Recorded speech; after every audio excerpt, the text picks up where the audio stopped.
Speak. 3, 2, 1, and rolling. River, I'm so happy to be here talking with you today because we have never met. I only know you through your work. I'm a big fan of yours. Normally, nice meeting you. We don't start interviews saying we're a big fan. That's supposed to be a no-no. But you have to know that I am. And I especially enjoyed your performance in Running on Empty. There are so many elements to that film, and as I sat there living that experience with the family and everything, one thought that came to my mind is how you would react, or how do you think you would handle it if you were really in that boy's position? Me being River, Mm-hmm. I would have handled it differently. I would have, I think, overreacted.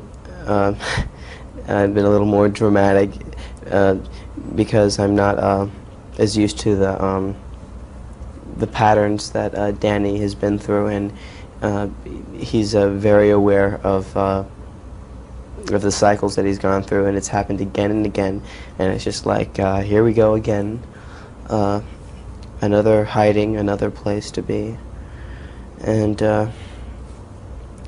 it's different for Danny, I think, than it would be for me. I mean, I would have been a lot more distressed by it all, and a lot more confused, because I come from an entirely different situation, something that... What is your family life like? Now, I know you're professional people, but you know, when you're the family unit, what are you like? It's hard to say. We're all over the place. There's a lot of stuff that's out there in the open as far as feelings. If you get angry, it's out there. It's out there. Everything's out there. It's really honest and immediate, and because of that, we don't let things build up too long so that we can deal with it and talk about it. And there's not many head games that go on. If we're upset, we don't show it by walking around with a real grim look on our face for hours and hours on end.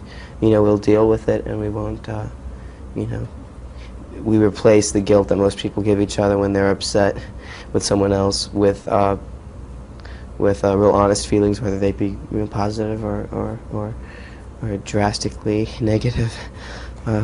Are there times, well, first of all, let me ask you, what is your age now? 17. Okay.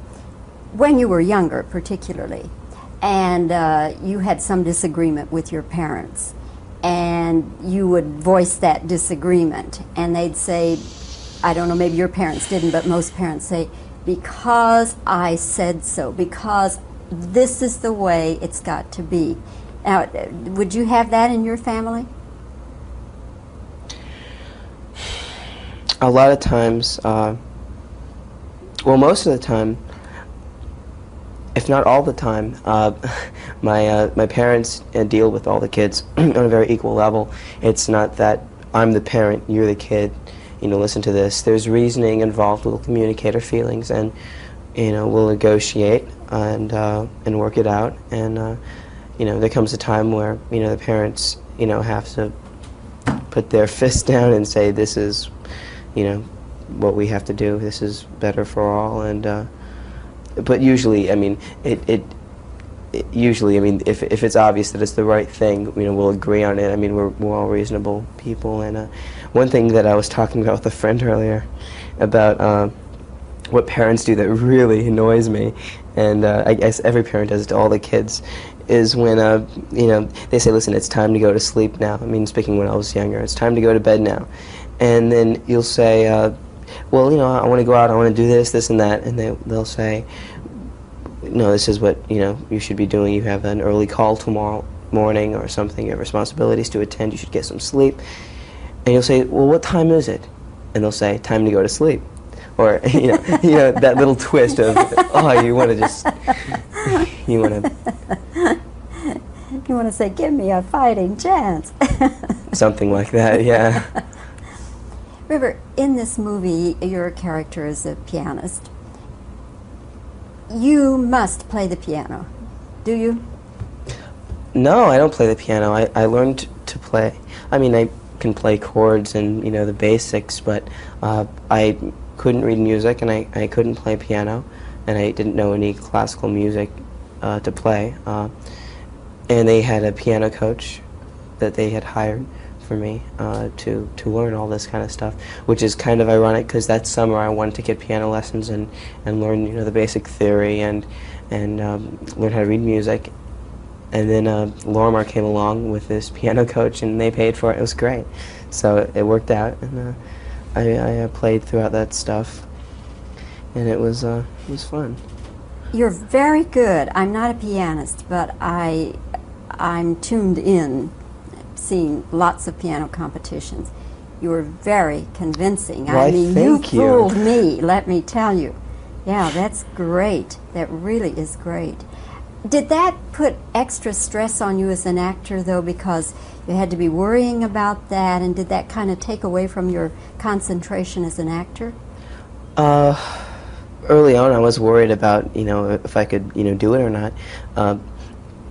But I had practiced enough, and I had, you know, enough, you know, lessons and help, you know, from Gar, the piano coach, so that when it came around, I mean, it was, you know, second nature as far as the fingering. It was all memorized. I didn't have to concentrate on reading, and I just played it through, and it really came easy, and it looked realistic. I mean, I hate the films where you see people's hands playing, and then it cuts back to the people playing hiding their hands, and they're just like.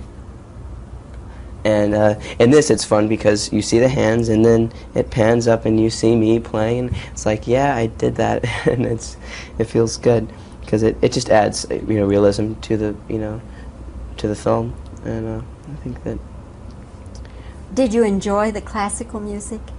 I was listening to a lot of it during that time, and I really do like it, and I love strings, I love cello, and I met one of the cello players that were acting in it at Juilliard, and the bassoon player, and I had written a song, and we had gotten together, and we had recorded it at a 24-track studio on my 17th birthday, and it was a lot of fun. It was kind of like this vaudevillian song with a kind of polka beat, and you know, with cello and piano and guitar, and it was fun. Are we going to hear that? Are you going to hear that? I don't have the tape on me. But You should release it. I think it'd be great. release it. Sure, why not? Because it's for me. Oh, it's all a right. private venture that Oh, is okay. a lot of fun. Okay. But I play it for friends and stuff. But as far as, I don't know. Well, River, we've used up our time, but again, it's Well, been very we have? nice. Yeah, it's been very nice talking with you. You stay out of this. We're talking some more. No. Okay. When it starts recording on the spool, they get a little nervous. Anyway. Any other let me tell you. questions? Any last minute suggestions? No, I think that could cover it for the time. What's your next film, or do you have another one coming up? I haven't after worked since Running on Empty, and I'm kind of anxious to do something substantial and something that's really good. I'd like to do something that's candid, real life with some humor involved.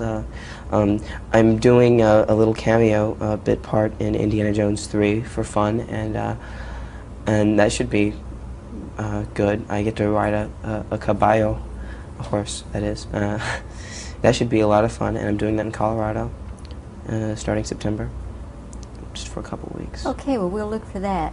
All right. Meanwhile, I hope Running on Empty does well for you. I hope so too. Wonderful performance. Thank you very much. Thanks. Nice talking to you. Thanks. Cut! Cut!